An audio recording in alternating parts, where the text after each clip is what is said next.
까지의 말씀입니다. 우리 다 찾으셨으면 우리 한 목소리로 함께 읽어보도록 하겠습니다. 시작. 히스기야야, 너에게 증거를 보이겠다. 백성이 금년에 들어서 저절로 자라난 곡식을 먹고 내년에도 들에서 저절로 자라난 곡식을 먹을 것이며, 그러나 내후년에는 백성이 씨를 뿌리고 곡식을 거둘 것이며 포도밭을 가꾸어서 그 열매를 먹게 될 것이다. 유다 사람들 가운데서 환난을 피하여 살아남은 사람들이 다시 땅 아래로 깊이 뿌리를 내리고 위로 열매를 맺을 것이다. 살아남은 사람들이 예루살렘에서부터 나오고 환난을 피한 사람들이 시온산에서부터 나올 것이다. 나 주의 열심히 이 일을 이룰 것이다. 아멘. 아멘. 오늘은 하나님의 열심히 이 일을 이룰 것입니다 라고 하는 제목을 함께 말씀 나누기 원합니다. 우리가 찬양 시간에도 하나님 시간에도 했는데, 우리 다시 한번 우리 옆 사람과 앞뒤 사람과 그리고 주변에 있는 사람들과 다 같이 함께 우리 인사 한번 하기 원합니다. 하나님과 동행하는 한 해 되기를 원합니다. 하나님과 동행하는 한 해 되기를 원합니다. 네, 하나님과 진실되게 동행하는 그런 우리 2023년 되기를 간절히 축원합니다. 정말 하나님과 동행하고 뿐만 아니라 동행하는 하나님을요, 진짜 몸으로 느끼고 체험하고 그런 한 해가 될 수 있으면 정말 아주 간절히 원합니다. 네. 또 한 가지는 이게 속물일 수도 있는데, 우리 모든 성도님들에게 최소한 물질적으로 부족함이 없는 한 해가 되기를 간절히 축원합니다.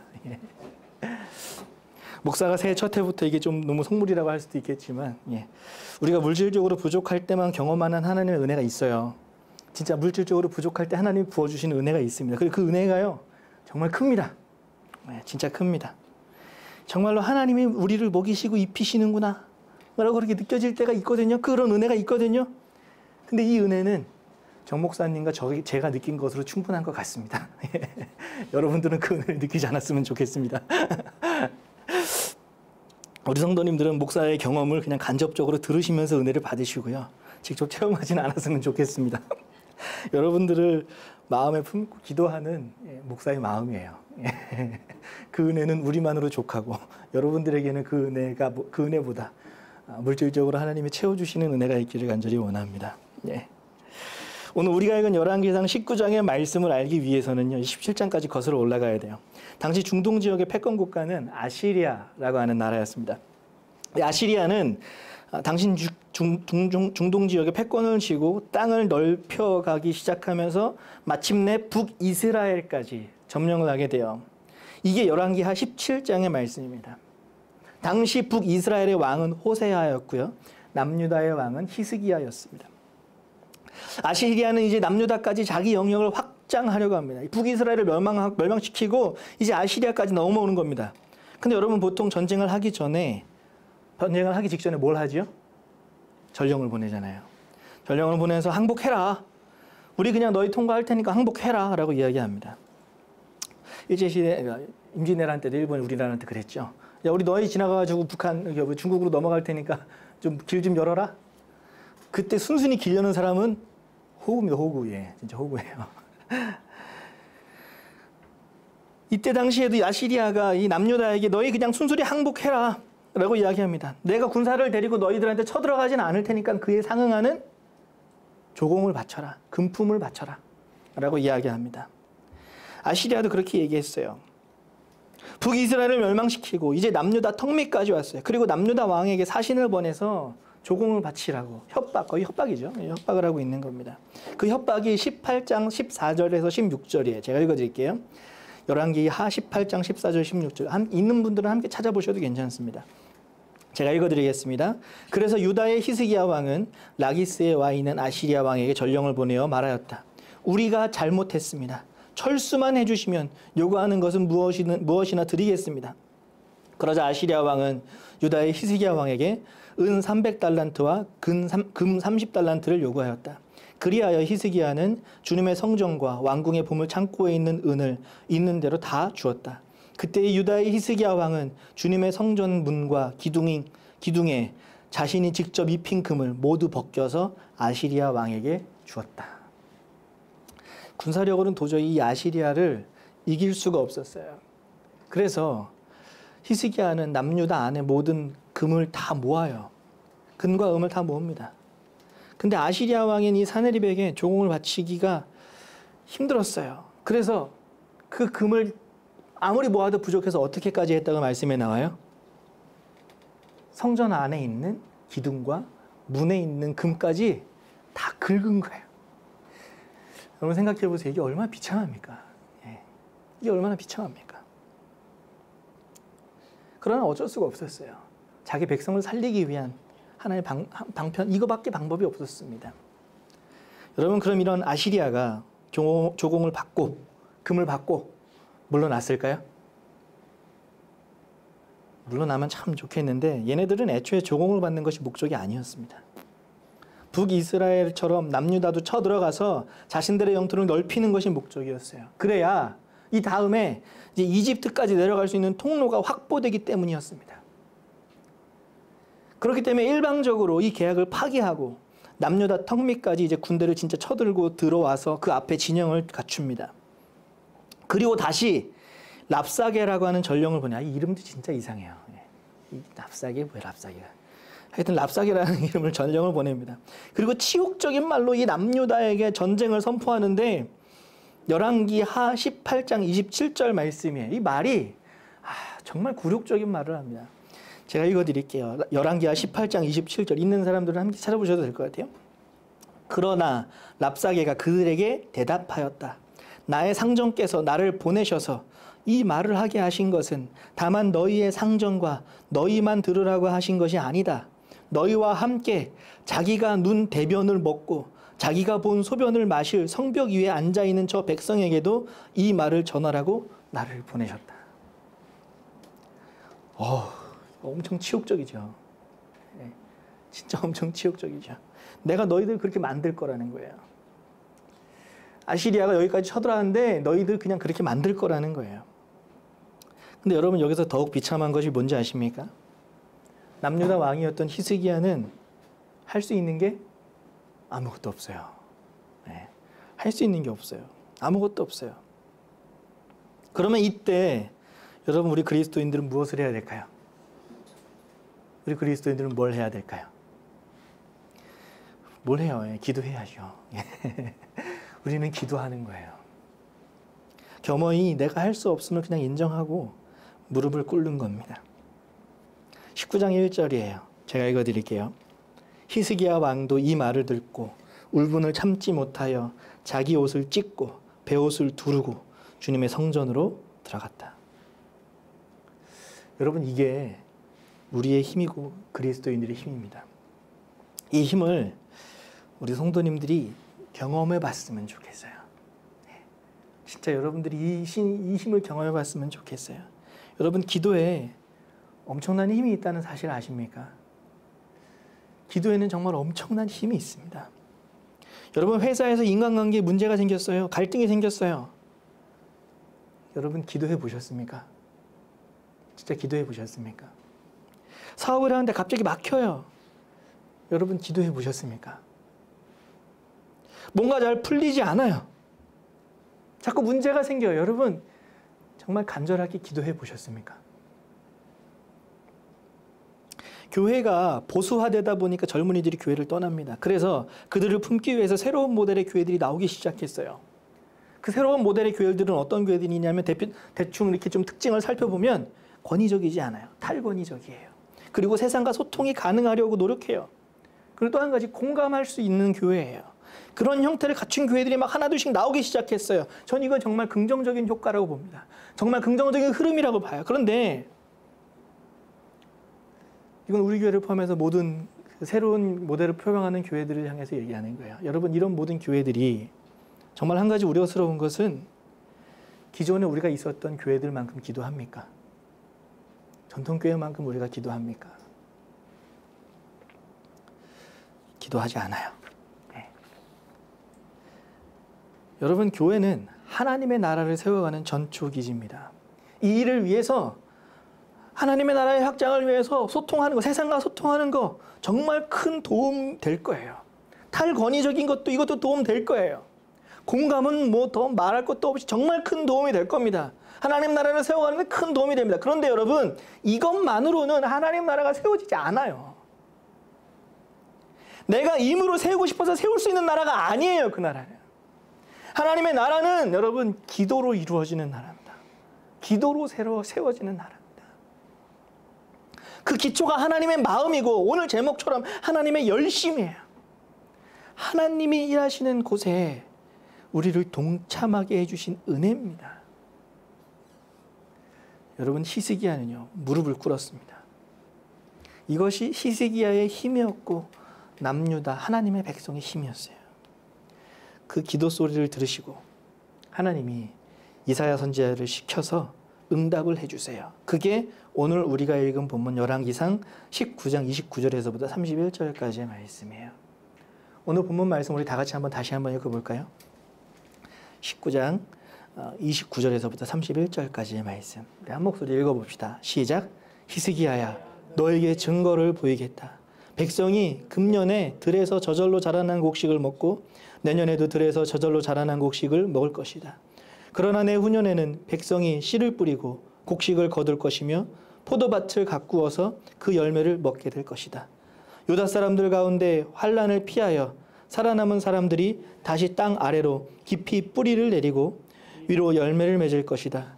살아남은 사람들이 예루살렘에서부터 나오고 환난을 피한 사람부터 나올 것이다.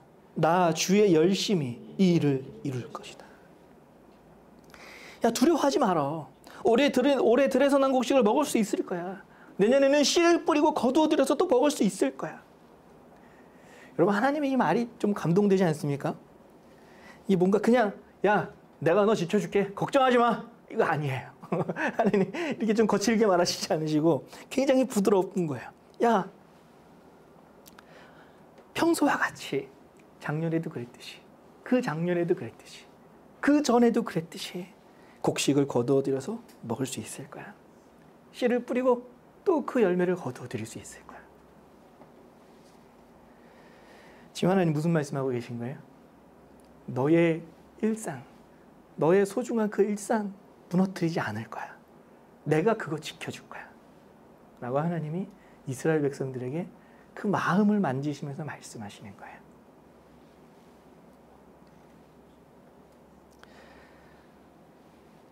그리고 나서 이제 환난을 피하여 살아남은 자들이 시온산 예루살렘에서 다시 회복할 것이다 라고 그 이후에 31절에 이렇게 말씀합니다. 근데 여러분, 이 31절에 너의 일상을 그렇게 지켜줄 거야 한 다음에 그 다음 약속이 좀 이상해요. 살아남은 사람들이 예루살렘으로부터 나오고 환난을 피한 사람들이 이 시온산에서부터 나올 것이다. 여러분, 이게 무슨 의미일까요? 앞에 말씀은 이해가 되거든요. 하나님이 우리의 일상을 지켜주신대. 올해도 거두고, 올해도 씨를 뿌리고 거두고 추수하고 가족과 함께 식탁을 나누고 함께 서로 사랑하는 사람들을 만나고 이해하고 그 나누는 그 모든 일상들, 그 소중한 일상들을 하나님이 지켜주신대. 여기까지는 이해할 수 있는데 그 다음에 살아남은 사람들이 예루살렘부터 나오고 환난을 피한 사람들이 시온산에서부터 나올 것이다. 이건 무슨 의미일까요? 이거는요, 연대기 순으로 세 가지의 의미를 담고 있어요. 먼저 첫 번째는 지금 당장 남유다를 아시리아의 손에서 구원하시겠다는 약속이에요. 그리고 그곳에서부터 다시 회복이 이루어질 것이다라는 약속이에요. 실제로 하나님께서는요, 이 짧은 시간에 하나님께서는요, 이 아시리아를 하나님의 군대를 보내셔서 다 멸망시킵니다. 다 보내버리십니다. 다 흩어지게 하세요. 그래서 이스라엘은 아무것도 하지 않았는데 그 아시리아의 손에서 구원을 받아요. 그리고 이 아시리아 왕이었던 사네립은 자기 본국에 돌아가서 자기 아들들에게 죽임을 당합니다.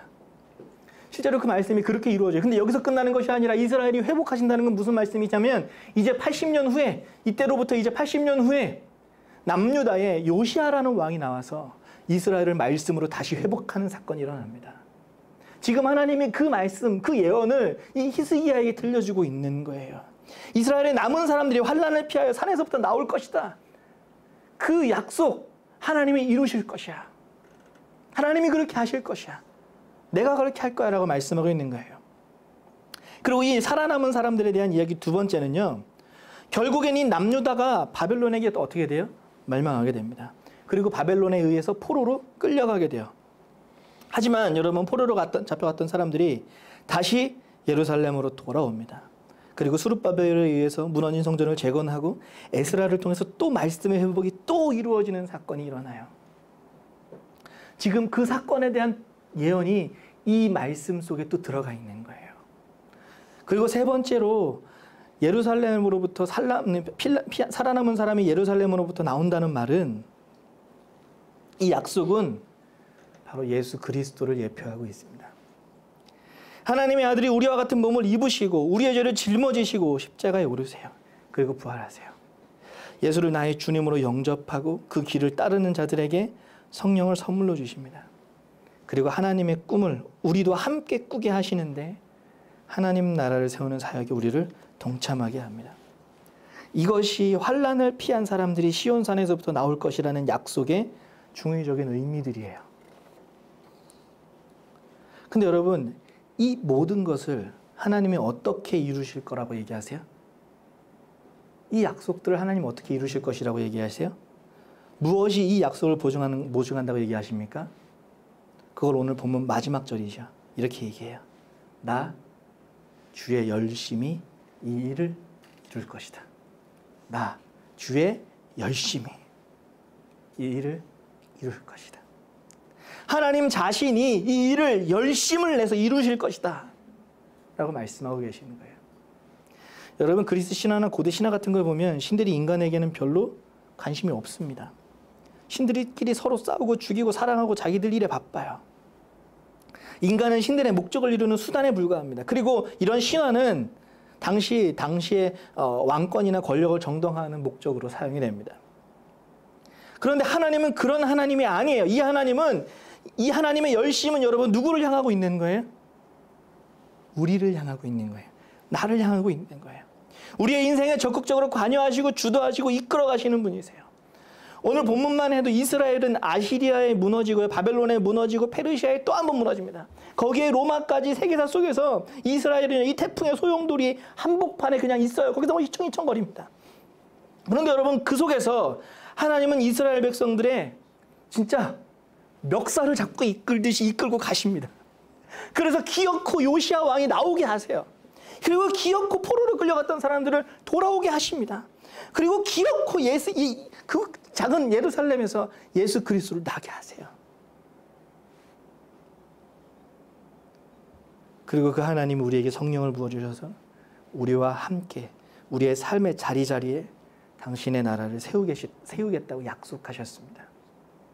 하나님이 그렇게 하시겠다는 거예요.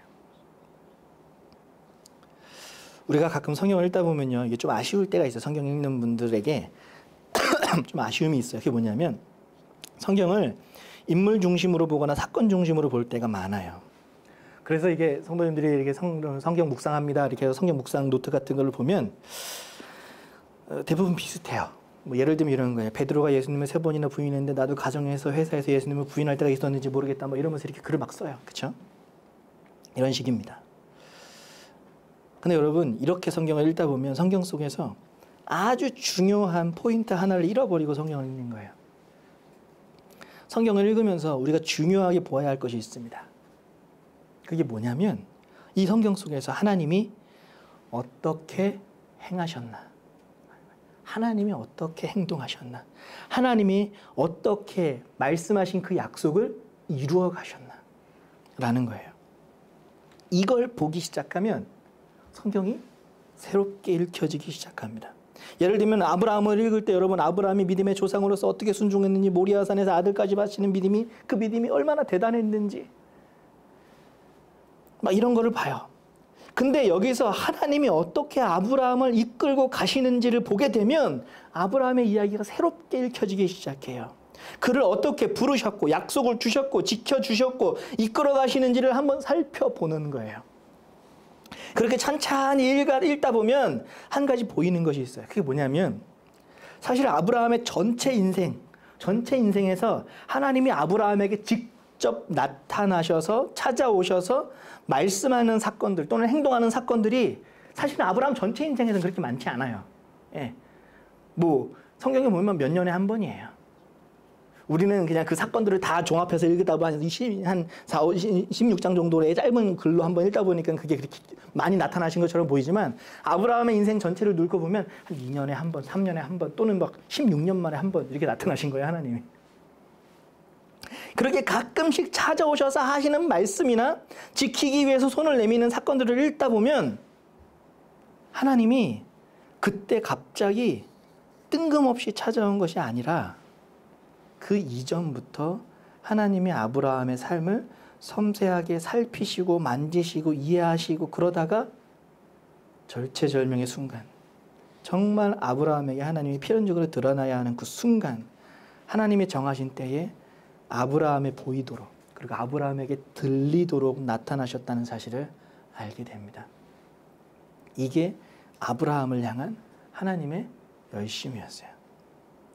그럼 이렇게 질문할 수 있어요. 아브라함도 별 볼 일 없는 사람인데 하나님이 주도적으로 그렇게 만들어주신 건가요? 아브라함은 아무것도 안 했는데 하나님이 그냥 주도적으로 그냥 이렇게 견인해 가듯이 끌고 간 거예요? 이거는 반은 맞는데 반은 틀려요. 아주 쉽게 설명하면 아브라함의 위대함은요, 하나님이 아브라함에게 손을 내밀어 주셨을 때 그 손을 언제나 붙잡은 사람이라는 거예요. 하나님이 부르시는 손길을 잡았어요. 약속이 흔들릴 때마다 하나님이 다시 손 내밀면 그 손을 무시하거나 등지지 않고 그 손을 또 잡았어요. 그렇게 하나님이 손 내밀어 주실 때마다 잡고 또 잡고 하다가 그 손이 어디까지 가냐면 모리아산까지 가는 거예요. 이것이 아브라함의 위대함이에요. 사실 성경의 모든 인물들이 다 그렇습니다. 뭔가 특출나기 때문에 선택받은 게 아니에요. 그냥 은혜예요. 하나님이 은혜를 베풀어 주셨을 때 그 손을 잡았어요. 흔들리지만 또 내밀어 주시면 또 잡았어요. 어떤 사람들은 하나님의 손길을 무시합니다. 보지 않습니다. 주변의 재물을 보고요, 환경을 봐요. 하지만 어떤 사람들은 그 손길을 은혜를 꼭 잡아요. 흔들릴 수도 있었어요. 하지만 또 내밀어 주시니까, 흔들릴 때마다 또 내밀어 주니까 또 잡아요. 여러분, 이게 믿음이에요. 이게 믿음이에요. 하나님의 열심은 우리에게 끊임없이 내밀어 주시는 손길입니다. 역사의 소용돌이 한복판에서 이스라엘을 이끌고 가셨던 것은 하나님의 열심이었어요. 하나님은 오늘도 우리를 향해 여러분 열심을 내십니다. 우리가 일상을 살다 보면, 신앙인으로서 일상을 살다 보면 일상 속에서 우리가 뭘 선택할지가 신앙의 중심이 될 때가 많아요. 직장을 그만둬야 될지, 이 직장을 계속 다녀야 될지, 새로운 직장을 가야 될지, 새로운 사업을 시작해야 될지 말아야 할지, 이 사람을 만나야 될지 말아야 될지, 신앙적 가치관으로 이걸 어떻게 선택을 해야 될지에 대해서 고민하는 거, 이게 신앙의 중심이 될 때가 참 많아요. 이거 정말 귀한 생각이라고 생각합니다. 신앙적으로 어떻게 생각해야 진짜 신앙적 선택인지를 고민하는 거는 정말 귀한 거예요. 근데 여러분, 우리가 지금 이 직장을 계속 다니면 하나님이 함께 하시지 않으시고 직장을 그만두면 하나님이 함께 하실까요? 아니요, 그렇지 않을 거예요. 내가 저 사람 만나면 하나님이 함께 하시고 이 사람 만나면 하나님이 함께 하지 않으실까요? 아니에요. 하나님은 그래도 하나님은 우리와 함께 하실 거예요. 물론 완전 악하고 막 이기적인 마음을 품고 하는 선택이 아니라면 어떤 선택을 해도요, 하나님은 여러분과 함께 해주실 겁니다. 여기 계신 분들 중에 그런 사람들 없잖아요. 완전 이기적으로, 막 완전 악의적인 마음을 품고 내가 저놈을 무너뜨려야 되겠다라고 하고 선택을 하고 행동을 하는 사람 없지 않습니까? 여러분, 2023년부터는요, 우리의 일상의 선택도 중요하지만 여러분, 하나님이 어떤 선택을 하는지 한번 바라봤으면 좋겠습니다.